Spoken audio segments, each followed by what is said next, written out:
Yes, please let us fill up the seats in front.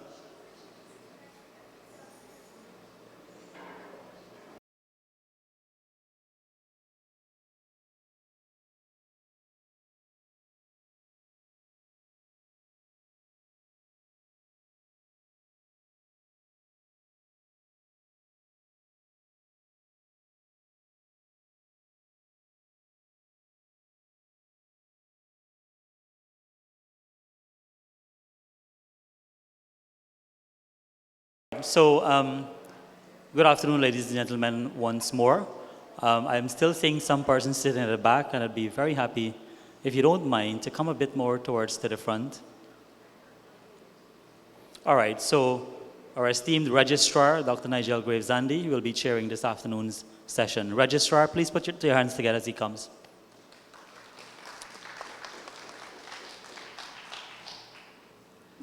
Thank you very much, Mr. Director, Vice Chancellor of the University of Guyana, Professor Palomo Martin, our 11th Vice Chancellor in our 60 years history, members of the visiting delegation at this historic activity, members of the senior management team, colleagues, students, visitors. Last night, at around 8, I had the fortune of listening to Guyana's Minister with responsibility for education,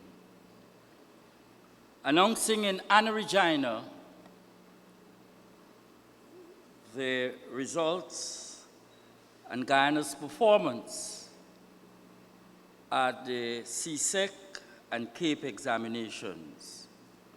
And during her presentation, I was particularly heartened that we had seen a progressive increase in the performance of history. And I was particularly happy because the University of Guyana has a special prize that is presented every year to the best history student in the region writing the Caribbean Examinations Council in the name of two renowned historians, both of whom are now enveloped into a permanent peaceful tranquility, Dr. Walter Rodney and Sister Mary Noel Menez, both of whom presented very interesting historical material in this very building. And for me, today's activity is a connection between these two renowned historians. Our Vice Chancellor referred to one of them this morning in her remarks.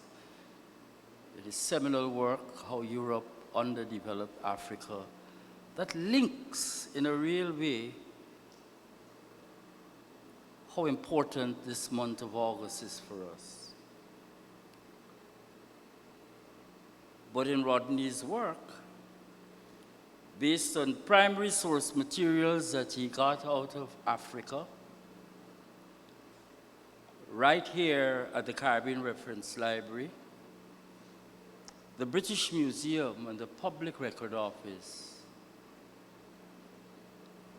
42 years after that seminal work, points us who are still here to value the importance of connectivity with critical archival material, and helps us to understand the intellectual energy that comes from the preservation and linkage of that material that is so important. It behoves me as your chair this afternoon to put this afternoon's very important and historic event into context. This historic event marks the linking of our university with the digital archives of the Council of World Missions. From its archives developed at the School of Oriental Studies in London, and presents an excellent opportunity for academics, researchers, students to share critical work that is resident in these archives. Last night, in preparing for this, I stumbled on 3 pieces of rare work, manuscript, written by the then governor just before the 1823 experience, copies of which only exist at the Caribbean Reference Library at the University of Guyana and the British Museum. They have now been digitized, so they are preserved for posterity. And there is a total of 28 pieces of dispatches that can be found only here at the Caribbean Reference Library that is sought after academics. And this collaborative opportunity, utilizing technology and preserving these, becomes for me, a student of history, an invaluable source pointing our students to our history. And I am glad that the good Lord has allowed me in this 60th year to see this vision being achieved and this collaborative experience by 2 of our renowned historians, Sister Mary Noel Menez, God rest her soul, and Dr. Walter Rodney.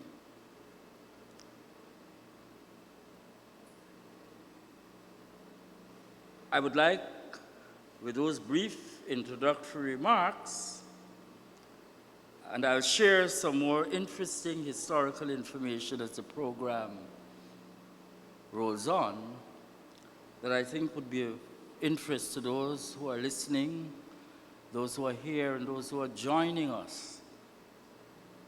So without any further ado, it is my distinct pleasure of asking that you welcome Mr. Stephen Butters, the University of Guyana's own archivist,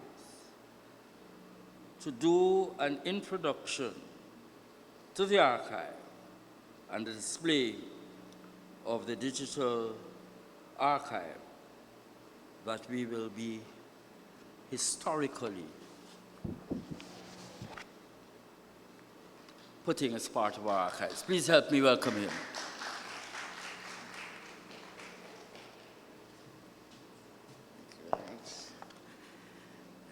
Thank you, Dr. Gravesande. Our chair has set the precedent in acknowledging those of you who are gathered here this afternoon. So in the interest of time, permit me to forego such courtesies that have been extended. The digital exhibition is made possible through the collaborative efforts, as Dr. Gravesande had mentioned, of the Council for World Mission Digital Archive, the special collections from the School of Oriental and African Studies, SOAS, which is housed in the University of London, and our very own, the University of Guyana Library. SOAS holds the largest collection of Christian missionary archives in the United Kingdom, and this includes those from the Council of World Missions, of which portions we will be seeing later. They also house personal papers of many individual missionaries. And these collections span between the 18th and 20th centuries and include wealth of wealth of primary source material such as correspondence, reports, minutes, journals, photographs, and films. Within the corpus of information that is housed at SOAS, we could find over 1 mile of archives, 60,000 rare books and manuscripts in over 140 languages. This invaluable information covers a wide range of academic disciplines, such as anthropology, sociology, development studies, economic history, gender studies, geography, politics, mission studies, migration and diaspora studies, cultural, literary, and post-colonial studies. Now the question is, we're here, and the question is, what are some of the digital archives that are on exhibit? Let me state from the onset that what you will be looking at this afternoon is a snippet, infinitesimal portion of the primary source documents, primarily between 1823 and 1824, focusing on the 1823 Demerara slave revolt. For example, in the colonial newspapers, one being The Colonist, there is the account of the insurrection in Demerara. And what we found interesting, as part of the newspapers, there's a bounty out for Quamina and Jack. These were two of the ringleaders who escaped. And in this bounty, let me just read the public notice. It says that Jack and Quamina had eluded the search of the troops, and a reward of 1,000 guilders will be paid to any person or persons who shall apprehend each or either of the aforesaid ringleaders and bring them alive. It continues, both Jack and Quamina were accompanied by 8 men. So that's 10 of them and 10 women. I sought to calculate the dollar value of 1,000 guilders in today's currency. I was able to quantify 1,000 guilders in 1823 to 23,916 euros. As you know, in 2002, the guilders, the European Union, Holland being part of it, the currency has been changed to the euro. So it was 23,960 euros, which amount to 5.5 million Guyana dollars. In the same article, a description, a rather interesting description of Jack was mentioned. He says he was 6'2", about 25 years old. He was handsome, well-made, rather an European nose, good, with white teeth. In another article, in October 13, 1823, Fanny, who was a Negro woman, absconded herself from the plantation Providence. In her description, she's described as middle-sized, yellowish complexion, remarkable light-colored eyes, about 35 years old, and from the Congo nation.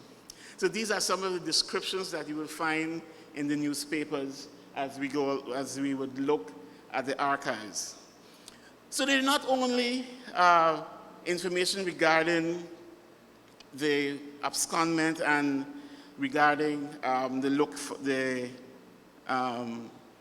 the bounty, but we also found in the newspapers that there was services offered both for hire and for sale. For example, in the November 18, 1823 colonist newspapers, it remarked, wanted, task gang to hold 40 to 50 acres for Keon. Another one says, wanted 15 to 20 effective Negroes to pick cotton, and 15 to 20 effective Negroes to pick plantain. So we see that there were a variety of crops being grown. And then there was someone who was selling their services.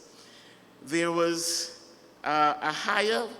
someone who wants 6 Negro carpenters. If you need carpenters, the Maggie and Fraser, they had these 6 Negro carpenters for service. The Berbice Royal Gazette in 1824 highlights the Reverend John Smith's court-martial. As we know, Smith, known as the missionary martyr, was charged with promoting discontent and dissatisfaction in the minds of enslaved people. He was charged for provoking them to rebel, failing to notify the authorities that they intended to rebel. And we know that he was sentenced to death, and he died 1 year later, 1824. But there was a particular interesting letter that was written, and this was written by John Ray. And John Ray was the missionary who was part of the church that John Smith pastored. John Ray was subsequently seconded or was sent to Berbice to open another missionary church, and John Smith came to that church that John Ray had opened, and that was in La Resouvenir Plantation. Information says that Ray wrote a letter to William Hankley, who was a London banker and co-founder. I'm sorry, where am I? Yes. Yes, Ray wrote a letter to William Hankley, who was a London banker and co-founder of both the British and Foreign Bible Society in 1804. What was interesting about William Hankley was that he was what was known as a reluctant slave owner. And why do I use the word reluctant slave owner? Because he said that he was able to get the estate was given to him because he was the son of John Hankley. So it was passed down to him. And William Hankley was more of an abolitionist because he fought against the slavery and against the killing of John Smith. So these are some of the things that we would find. There was also a letter written from John Smith to John Ray in June 1823, complaining of the measures that Governor Murray had put in place to prevent the Negroes from attending chapel. There was also a letter that we found that was written also by, let me repeat it. There was a letter that was written by a number of persons. It was written by Moses Chisholm and was narrated, so to speak, by Quamina, Satin, Bristol, Azar. These persons had their signature as an X to the letter that was written. And Keon, who is a student of the Faculty of Education and Humanities, will read this letter to you. So in a nutshell, you will find a number of interesting information that will come from the archives. There are diaries from John Smith. There are also diaries from John Ray. And there are also, we find that there was a petition by some of the slave masters opposing the death penalty or the life imprisonment of John Smith. Time is against me, so I will say thank you for the opportunity, and I hope that we will be able to look at the exhibition and we'll be able to see some of the pertinent and important historical events that took place.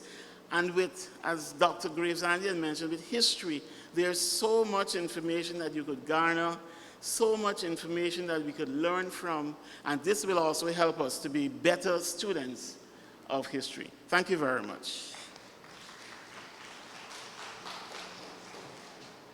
Thank you so much for that context. Stop the tram. Nigger want to spit. One of the exhortations from the pulpit by John Smith.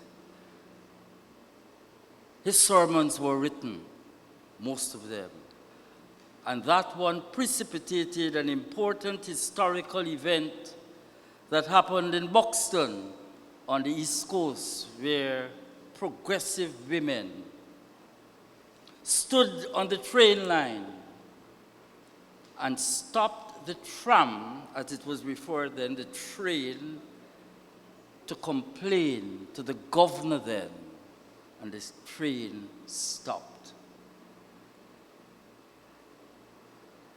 Those are the interconnected linkages that is so important and brings history and brings the material alive in our heart and in our soul and in our being.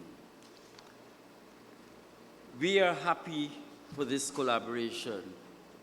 As a student of history, I am profoundly grateful that the University of Guyana can see the value of this partnership. Mr. Warren Masilamony, who is the digital managing editor for the Council of World Missions. We are fortunate to have him here today. And last night was seeing some excerpts of presentations that he would have done, some recorded privately, but now form part in this digital age of the material at the Public Record Office. We continue to see the value of this. And in the words of two of our renowned historians, they saw the contemporary slogans, archives for the creation of memory and archives as the creation of memory. Two interesting slogans. And when we interrogate them, the former, archives for the creation of memory, puts the archivist and defines him as the custodian of the record, a device of public memory. And in the words of one archival educator, but not its creator and not its interpreter. That is resident in the researchers, the academics that will interpret. And it is fascinating how from the same material, different perspectives are brought to bear. This is the value that we are putting at the university to our students. And therefore, I am really touched. We have the privilege of embracing and reflecting on these letters, these documents, these dispatches, as they were called then. And Mr. Keon Heywood, student in the Faculty of Education and Humanities, will read for us and bring back that experience in the 19th century, alive and well today. Please join me in welcoming Keon Heywood in reading of Quamina's letter. Keon?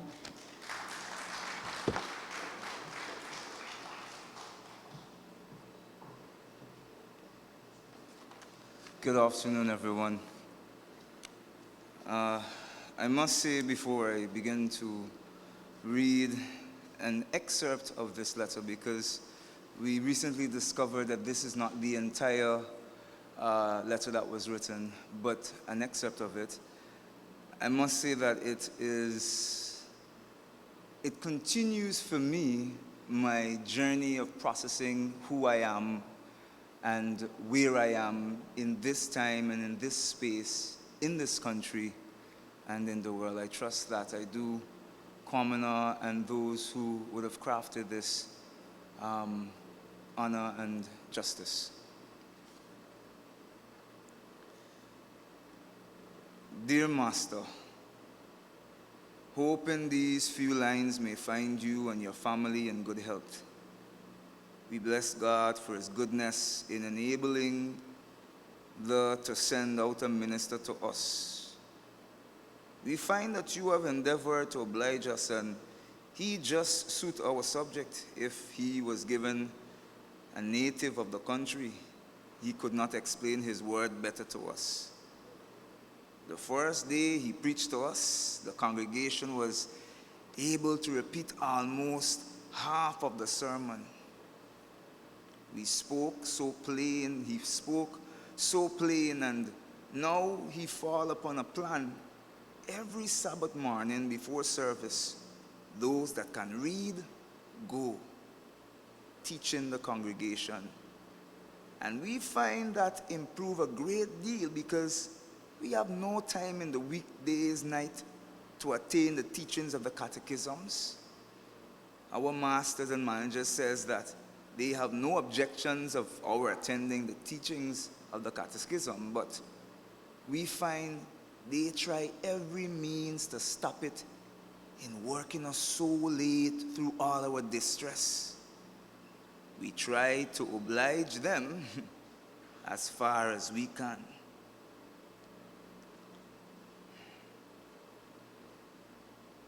They are more strict now than as ever.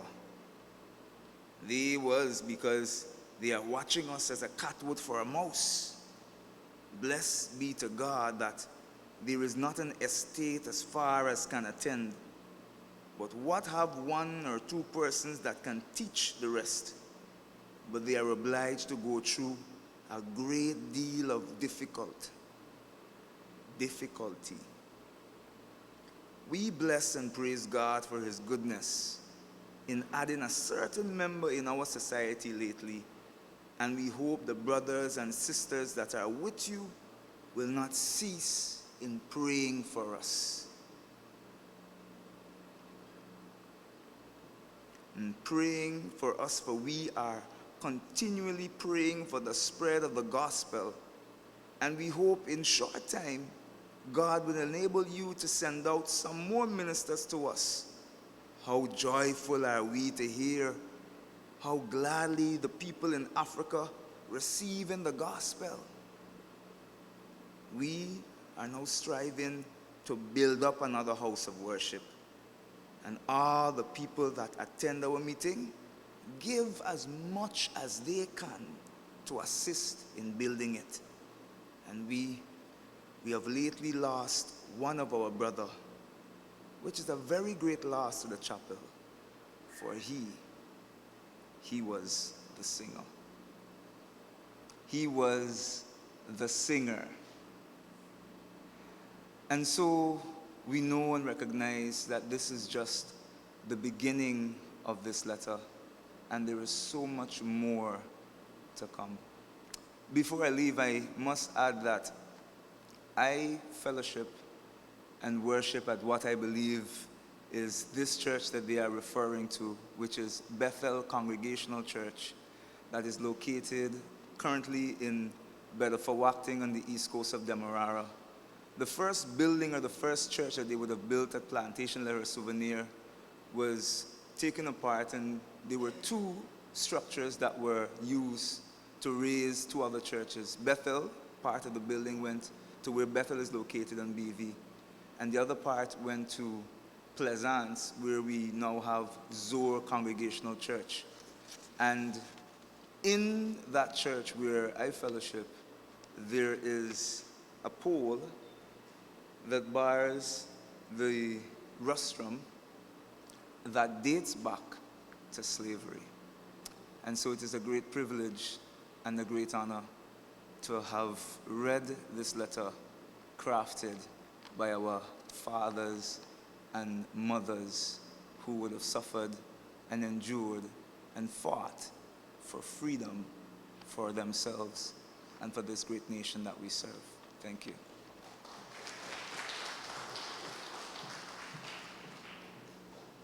Thank you so much for that enlightening letter from Quamina.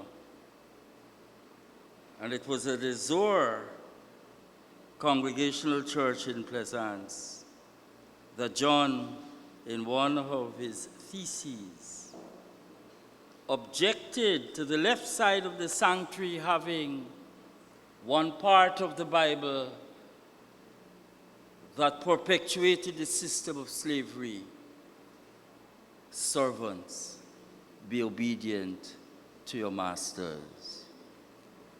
And to the right of that, he pasted, which is still in the sanctuary of Zoar now, another part of the same Bible that spoke about breaking the yoke of bondage, 15 years before the 1823 experience. It is now time for me to invite you to listen and to watch, snippets of the archives that will be displayed for us on the screen.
I believe we have people who could read here. if the sound is not working, so might I get some readers? This particular copy details the John Smith case papers. Would the archivist come and help us to do that? Thank you. Anyone, read whichever one you can see. This one here? Okay, this poem is written in memory, of Reverend John Smith by James Montgomery, a poet and newspaper editor whose writing often reflect concerns for humanitarian. Okay, all right. Okay, we're starting and the audio will be played from the speakers.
Presenting the Council for World Mission Digital Archive from the SOAS University of London.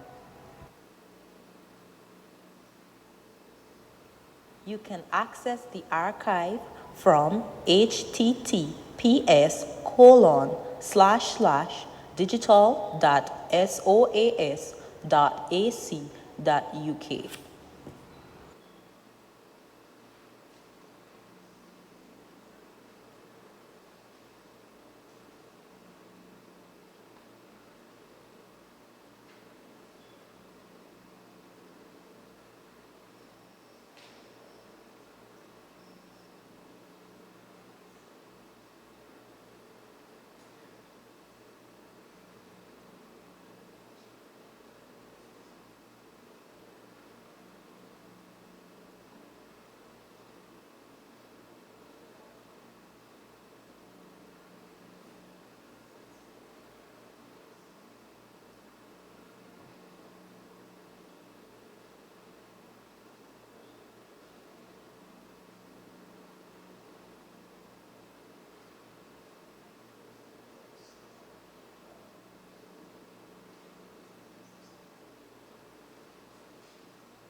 Some materials on the Guyana Culture and History page include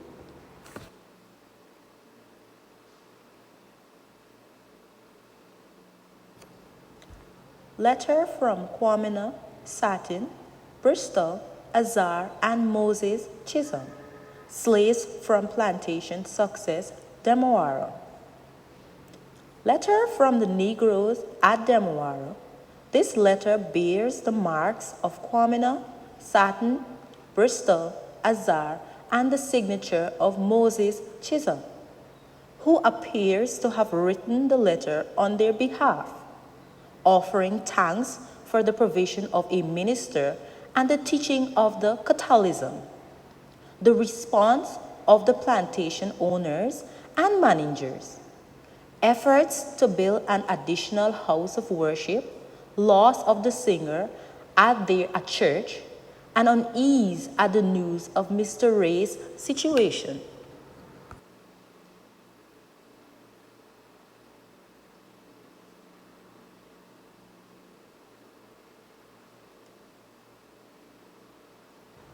This particular copy details from John Smith case papers. He was a missionary affiliated with the London Missionary Society and was found guilty at a court-martial in 1824 for conspiracy and rebellion in relation to his anti-slavery activities, specifically a slave revolt in 1823.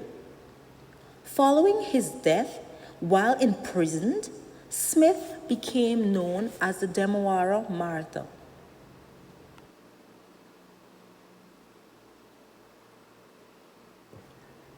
The Berbice Royal Gazette, September 1823.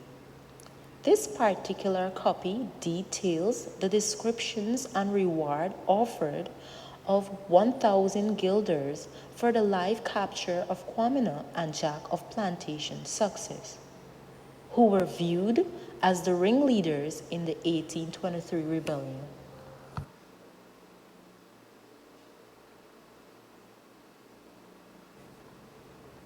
Lines on the burial of the Reverend John Smith, the Martyr of Demawara, by James Montgomery. A poem written in memory of Reverend John Smith by James Montgomery, a poet and newspaper editor whose writing often reflected concern for humanitarian causes.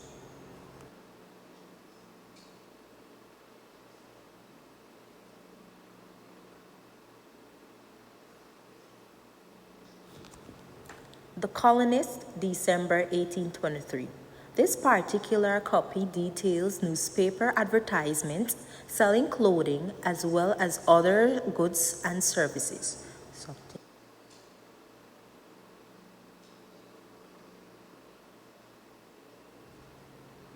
Proceedings of a court-martial on the trial of Mr. John Smith, a missionary. A copy of the minutes of the evidence on the trial of John Smith, a missionary in the colony of Demawara with the charges and sentence. The trial lasted for 28 days from October 13 to November 14, 1823.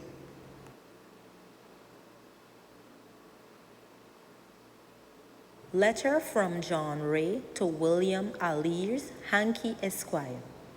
A letter written by John Ray to William Aliers, Hankey Esquire, detailing what was happening on the east coast of Demawara in 1824. He also shared his thoughts on the increased intelligence of the Negroes in the Demawara estates, since many of them were able to read and write, and about his displeasures over the government of Demawara forbidding the slaves to attend worship. I think I'm not hearing a lot.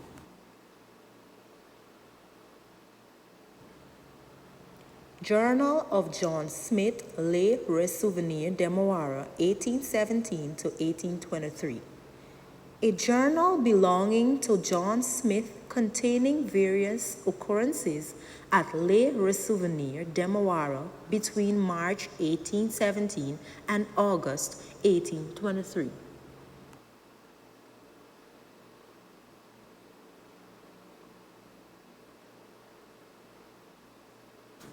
Draft petition to House of Commons against sentence on John Smith. This is a draft petition addressed to the Commons of the United Kingdoms of Great Britain and Ireland from the Treasurer, Secretary, and Directors of the London Missionary Society against John Smith's sentencing.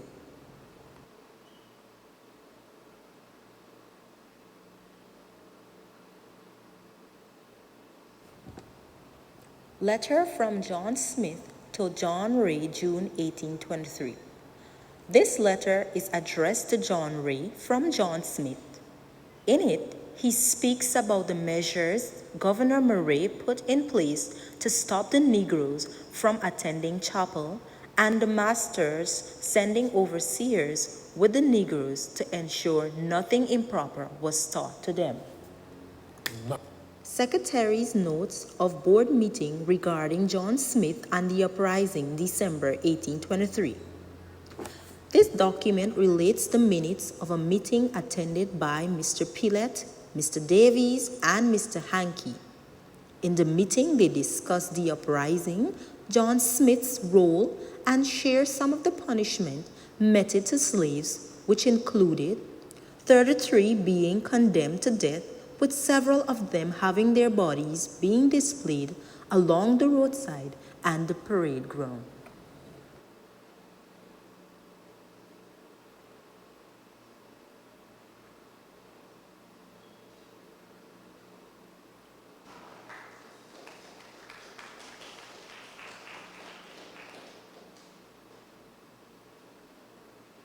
That was intended to whet your appetite.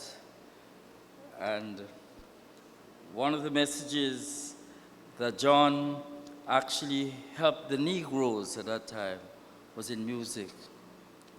And that started in Demerara, the birth of the Negro spirituals, the chapel by the chimney, what is now the chimney at Le Ressouvenir. And one of the ones that I remember very well, not a good singer, one of the Negro spirituals that have been sung, goes like this. Swing low, sweet chariot, coming for to carry me home. Swing low, sweet chariot, coming for to carry me home. I looked over Jordan, and what did I see? Coming for to carry me home. A band of angels coming after me, coming for to carry me home. Swing low, sweet chariot, coming for to carry me home. Swing low, sweet chariot, coming for to carry me home. Vice Chancellor, that was not part of the program, but I just thought I should remind us of that interesting historiography. Now there be some remarks, not sung this time, but said and delivered by our own dear librarian, scholar, researcher, historian. Please help me welcome my friend, Mrs. Gwyneth George.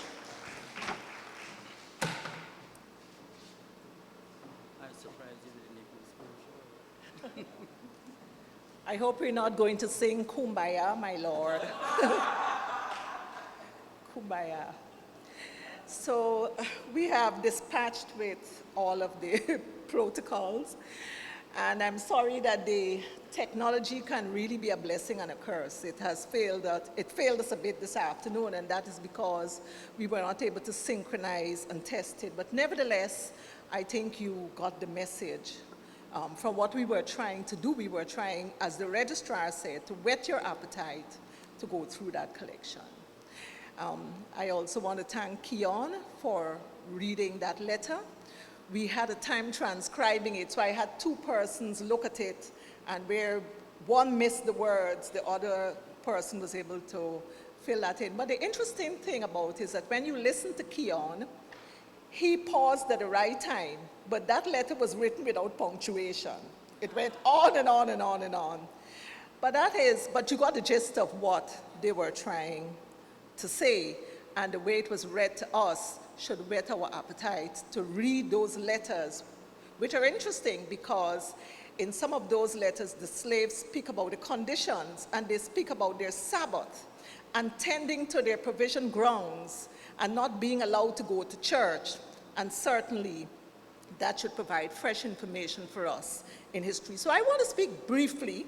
I thought that this ceremony would mean nothing if we couldn't draw the significance of this archives to us. And so I want to thank the Council of World Mission who has given us, who has brought to us this archive through its School of Oriental Studies, London. I said to some of my colleagues that what in fact is happening is that our documents are being repatriated to us piece by piece. And we want to thank all of those who are doing so. And here you see the passion in me as a historian. So according to the Council of World Mission, they responded to the Guyana Reparations Committee and the Guyana government's request and offered these valuable materials that were presently unavailable in Guyana. Snippets of this you have just seen through right here at the University of Guyana through the efforts of our Vice Chancellor, who was very passionate that we should have this session today to introduce this digital archive. And so we want to thank her for bringing this to us here on the grounds of the University of Guyana. What better place to bring it? This is where the scholars meet, converge, and this is where produces the scholars and the historians. The interesting thing about this archive is that it consists of very valuable primary resources. Listen to me, primary. It's untouched, it's unfiltered, and according to the representative from CWM, you're not able to download it because they don't want anybody tampering with a word that could change the content. So it is the original material that is being brought to you. And these materials speak to the historical, the educational, and the cultural state in the colony of British Guyana at the time of the rebellion and even after the rebellion. So according to CWM, it brings to light the untold stories of the missionaries of the Council of World Mission and the London Missionary Society, who did quite a bit of work here, who denounced the oppression of plantation owners and were supportive of the resistance efforts and its aftermath. And I'm quoting their exact words. But I want to add that it also tells the story of, told through the eyes of slaves, for instance, Quamina and his friends in that letter. It gives us the journals of the colonial officials, the colonial newspapers, among others, that could provide for fresh interpretation by those of you who care to read those letters and to look at it at fresh eyes. So what does it mean to researchers and to the University of Guyana? I'm going to be very simple in presenting what I think we can do with this material. Firstly, I did say it is the original unfiltered sources that tell of conditions in the colony as seen through the lens of the oppressed and oppressor. And I listened to the archivist, and I thought that he could write a book because he tried in his presentation to give an analysis of snippets of what you will read. For instance, what we see in the advertisement of that female slave is a very regal woman, and to me, as I listened, a very good-looking slave. And some of these letters tell you what the people look like, the bounty that was placed on their heads, and the whole terrible conditions as a whole.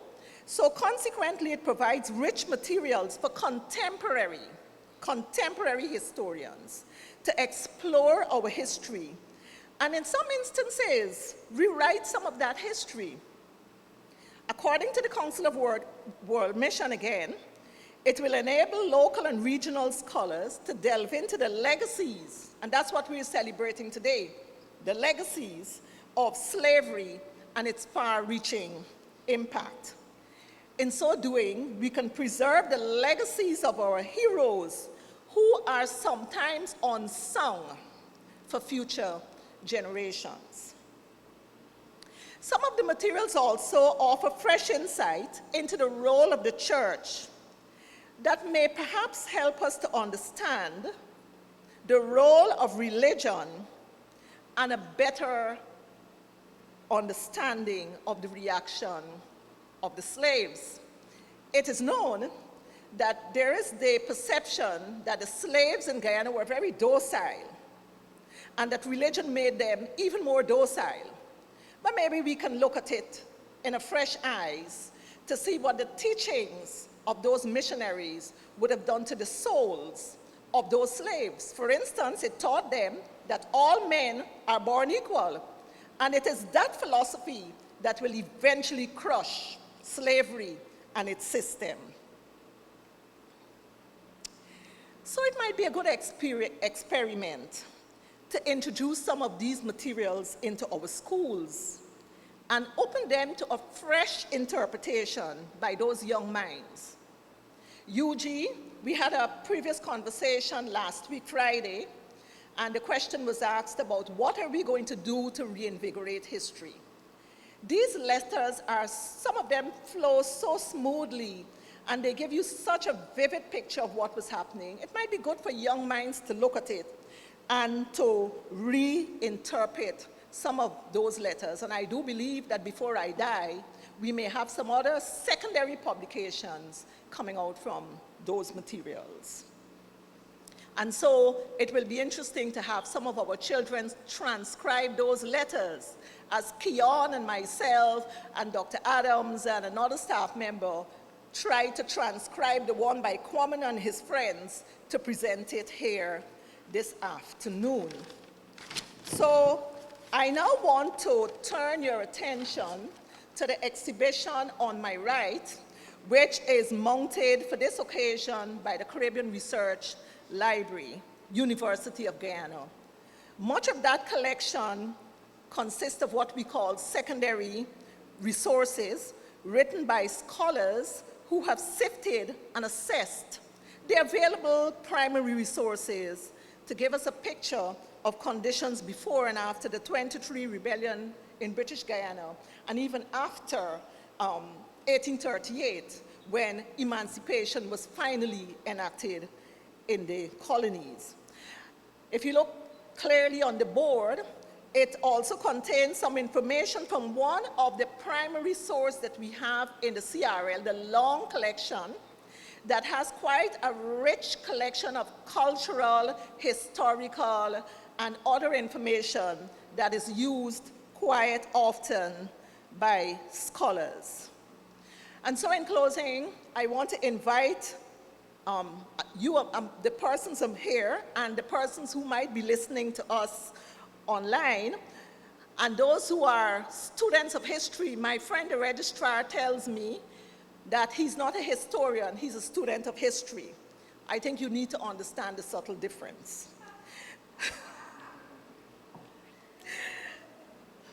Or it's simply those who love to study history and who likes to delve into the field of history, to examine these materials with a view of identifying those gaps in our historical documentation that we might be able to plug by the use of these materials.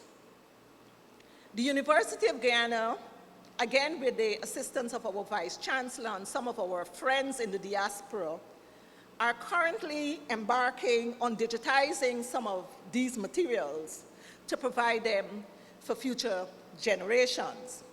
And so combined with what we have here and some of the secondary resources, it will be interesting to see some of our scholars here trying to compare what's written there to see if we can have some fresh documentation on that period. I want to thank all of you for being here, particularly the Council of World Mission, the Vice Chancellor who spearheaded this entire program, and all of you for being here. And it is my hope that this collection will soon be linked to our catalog, our online catalog, for viewing and for interpretation. Thank you.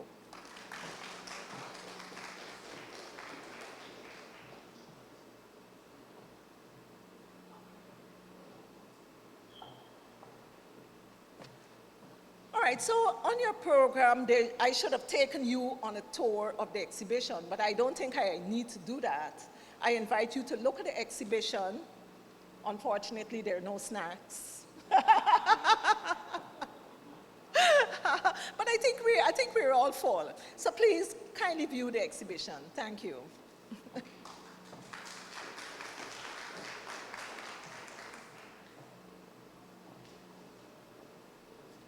Thank you, and we're all invited to visit the exhibition, and the librarian made a distinction in her summation.